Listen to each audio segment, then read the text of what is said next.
अब जो प्रसंग चल रहा था वही आते कि जैसे वो बिल्ली के बच्चे जो थे आवे में, और बिल्ली चारों तरफ रो रही थी, हाहाकार मचा रही थी।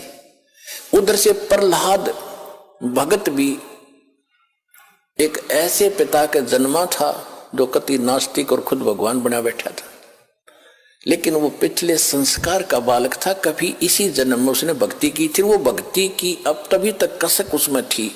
राक्षस परिवार में भी जन्म लेकर उसमें भक्ति की आस्था थी, तो पिछले जन्म का पुण्यकर्मी प्राणी था। और उस पिछले पुण्य से ही उसकी कबीर परमात्मा ने ही नरसिंह रूप धारण करके उसकी मदद की थी। इन विष्णु वैष्णु का व्योत नहीं था। अब धीरे धीरे आपके प्रकाश में आएगी सारी कहानी। अभी तेने मूर्ख बना रखा था, हमने सिर्फ एक सटोरी सी बना के छोड़ दी थी, कथा सुना दी थी। प्रहलाद को क्यों बचाया, अन्य को क्यों नहीं बचाया कभी ऐसा? अरे यहाँ सबको बचाएंगे जो जो नाम ले रहे थे, आप तारे सामने दिखा दूंगा कितने रक्षा कर रहे परमात्मा, पल पल में कर रहे हैं।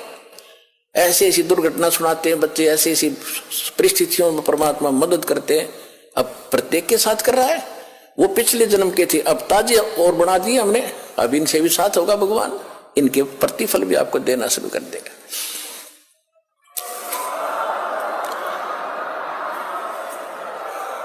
तो प्रहलाद कच्चा पक्का था।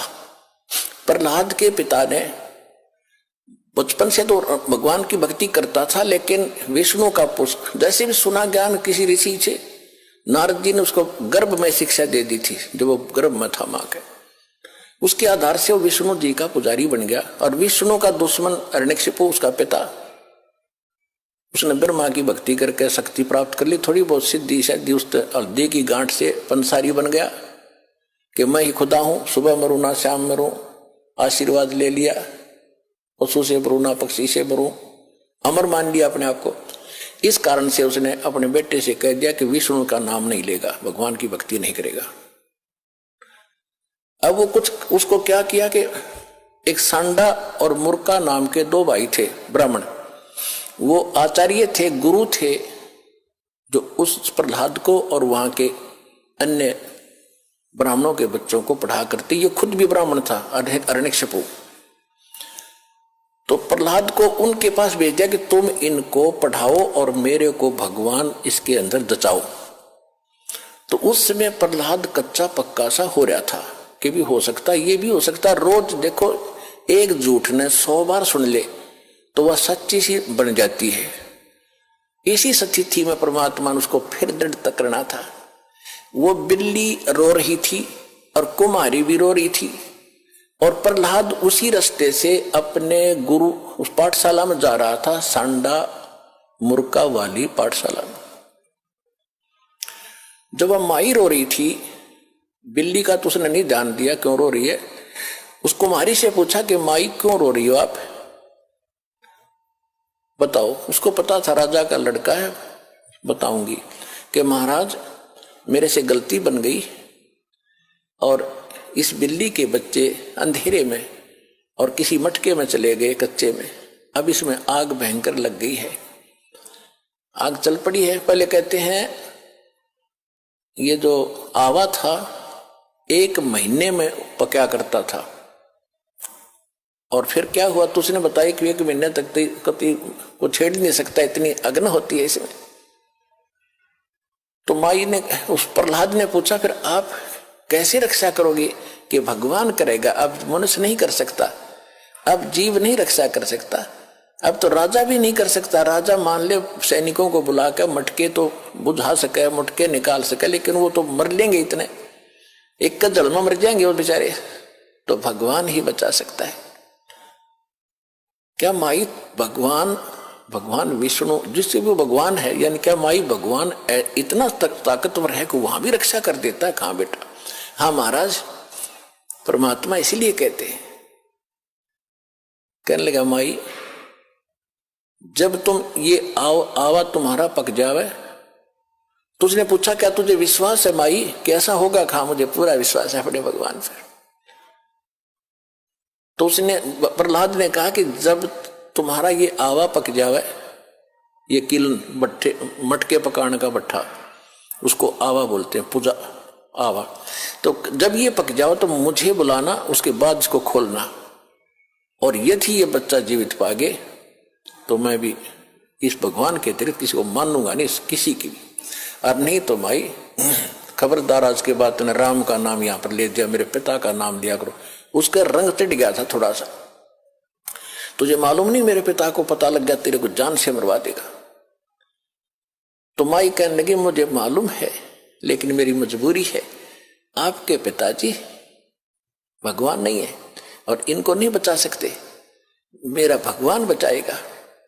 इस कारण से क्या हुआ, परमात्मा ने ऐसी अगले ही दिन ऐसी ठंडी हवा चलाई, वो तो लीला थी दाता की। 3 दिन के अंदर, पहले एक महीने में पकता था, 40 दिन में, 3 दिन में आवा पक के तैयार हो गया और आग बुझ गई, कति ठंडी होगी। अब राजा के लड़के का आदेश था, जब प्रहलाद आया पाठशाला में जाने के लिए, कहा महाराज आज आवा मालिक की दया से 3 दिन में पक गया, आज हम इसको खोलेंगे। प्रहलाद वहीं बैठ गया और खोलो, वो निकाला।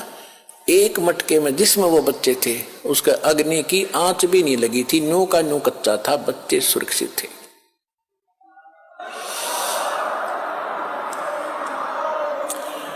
तो उस दिन से प्रहलाद को दृढ़ विश्वास हो गया कि सचमुच भगवान ही कर सकता था, मेरा पिता यहाँ कोई का कोई रोल नहीं था, तो बेशक राजा है और बेशक ये भगवान कहता।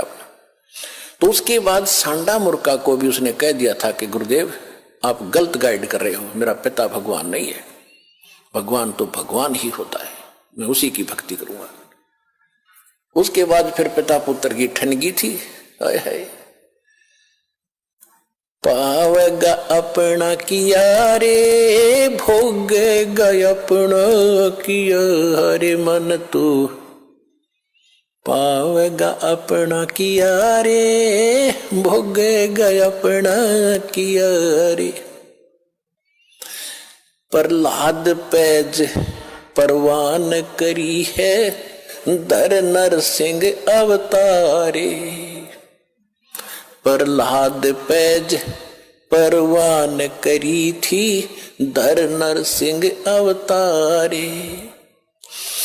दीन दयाल दया कर उतरे, एरना कुछ उदर वेदारे, मन तू पावेगा अपना किया रे, भोगेगा अपना किया रे। गरीबदास साहिब जी को परमात्मा कबीर जी मिले थे, गांव छुड़ानी, जिला झज्जर, हरियाणा में। ये किसान थे, जाट थे, खेतों में बहुत बड़े लैंड लॉर्ड थे, 1500-1600 एकड़ जमीन थी और वहां अपने खेतों में पाली गए हुए थे, गौवें चरा रहे थे। वहां सतलोक से परमात्मा अपने विधान अनुसार कबीर जी जिंदा महात्मा के रूप में आकर उतरे थे। वहां एक कुंवारी गायों का दूध पिया था दाता ने, कबीर भगवान ने अपने आशीर्वाद से कुंवारी गाय ने दूध दिया बछिया ने, और वो पिया था, वहां का दूध नहीं पिया था। फिर गरीबदास जी को प्रथम मंत्र देकर सतलोक लेकर गए थे, सारा कुछ दिखा के गरीबदास जी को वापस छोड़ा था, पूरे ज्ञान योग से परिपूर्ण कर दिया था। तब उसने कहा था कि प्रहलाद पैज परवान करी। प्रहलाद ने तो दृढ़ता कर ली थी, प्रतिज्ञा कर ली थी कि मैं भगवान की भक्ति करूंगा, हिरण्यकशिपु की नहीं करूंगा। बाप तो है लेकिन भगवान नहीं है। कहते उसकी जो पैज थी, प्रतिज्ञा थी, उसको परवान करना यानी उसको सिरे चढ़ाया, उसकी रक्षा की, उसको सफल बनाया। और दीन दयाल कबीर भगवान दया कर उतरे, वहां से अवतरित हुए ऊपर सतलोक से, और हिरण्यकशिपु उदर विदारे, हिरण्यकशिपु का पेट पाड़ के आंत काट दी बाहर, नरसिंह रूप बना के।